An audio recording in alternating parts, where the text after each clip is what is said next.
If you had found yourself in Manchester in the mid-1950s, you would have felt the electricity in the air. It was a time when Britain was still recovering from the war, but on the pitches of Old Trafford, something incredible was being born. The team everyone called the Busby Babes was a cross between a sporting phenomenon and football's first ever rock band.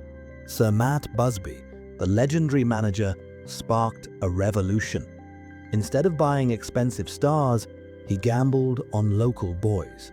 The team's average age was just 22. They were brash, talented, and utterly fearless youngsters who played attacking football as if there were no tomorrow.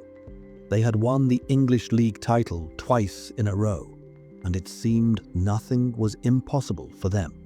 The heart of this team was Duncan Edwards. Today, we debate who is better, Messi or Ronaldo. But for those who saw Edwards in 1958, the question was settled forever. At 21, he was already a giant. Incredible physical power, a master at reading the game, and technique that made veterans envious. Bobby Charlton, a future global football legend, would later say, "He was the only player who made me feel inferior." The Busby Babes were the symbol of a new Britain, young, energetic, and ready to conquer Europe.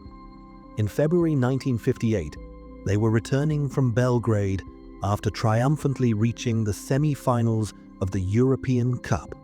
They were on top of the world, laughing and making plans for the future, unaware that their flight into a foggy Munich would be the final chapter in the history of this legendary squad. February 6, 1958, British European Airways, Flight 609, landed in Munich for refueling. The mood on board was buoyant. The Manchester United players, journalists, and staff had just secured their place in the European Cup semi-finals. But outside the windows, the scene was daunting. A heavy blizzard had descended on Munich, and the runway was quickly being covered in sticky, wet snow. No one knew then that this slush would be the primary killer. It created a drag effect. As the aircraft gained speed for takeoff, the wheels bogged down in the substance, preventing the machine from lifting off. 2 takeoff attempts had already failed due to erratic engine pressure. The passengers were asked to disembark into the airport terminal. Bobby Charlton recalled that the terminal was eerily quiet. The players began to feel nervous. Liam Whelan, a talented Irish forward, uttered a sentence that became prophetic. "If this is the end, I'm ready for it." When they were called back to board for a third attempt, many players moved to the rear of the plane, believing it to be a safer spot. Pilots James Thane and Kenneth Raymond were experienced aces, but they were in a hurry. A flight delay meant massive logistical issues. At 3:03 p.m., they lined the plane up on the runway for the third time. The engines roared, the plane began its run, but at the very end of the strip, when the speed should have peaked, the aircraft suddenly slowed down, hitting a deep patch of slush. The runway ended, but the ground refused to fall away. When the aircraft failed to lift off, it plowed through the airport perimeter fence, sliced through a house with its wing, and smashed into a shed filled with fuel and tires. There was a deafening explosion. The tail section, where many of the players were sitting, was literally torn to shreds. For a moment, there was total silence, broken only by the whistling wind and the crackling of flames.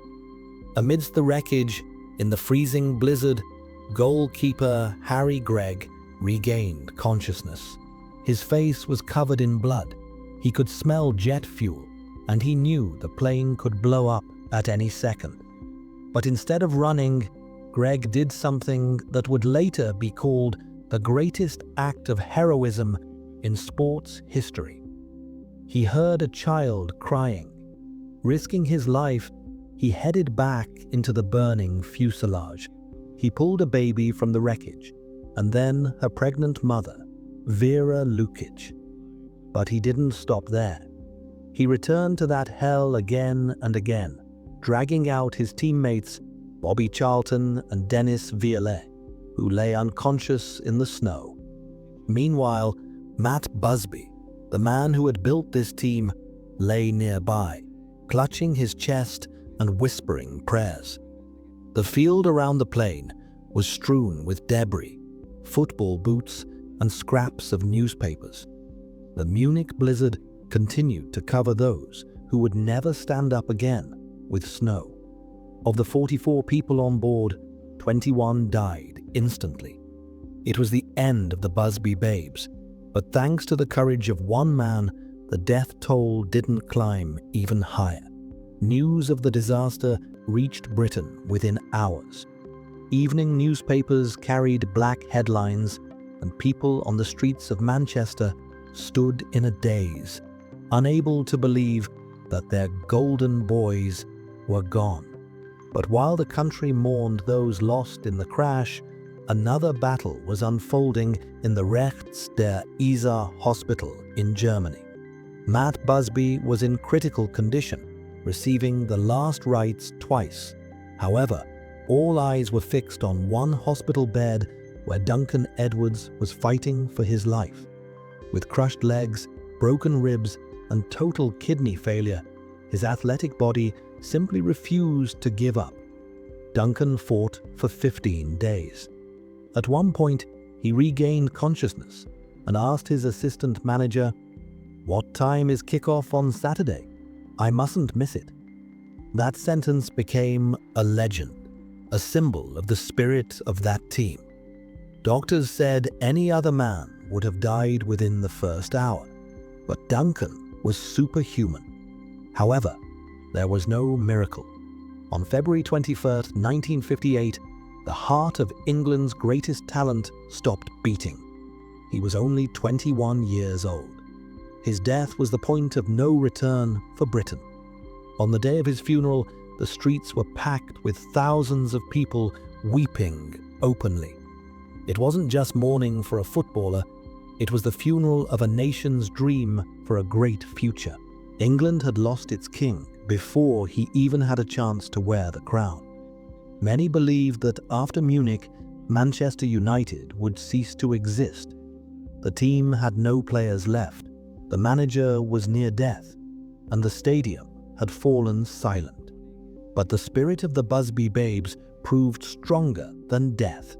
Just 3 weeks after the disaster, a team assembled from veterans and reserves took to the pitch, and 60,000 people sang so loudly they could be heard across the city. Matt Busby survived. He returned from the hospital in a wheelchair, haunted by survivor's guilt, but he knew he had a duty to finish what he had started with those boys. Exactly 10 years passed. 1968, Wembley Stadium. Manchester United were in the European Cup final. The team's captain was Bobby Charlton, the very boy Harry Gregg had pulled from the burning wreckage. That night, United crushed Benfica 4-1. When the final whistle blew, Charlton didn't celebrate.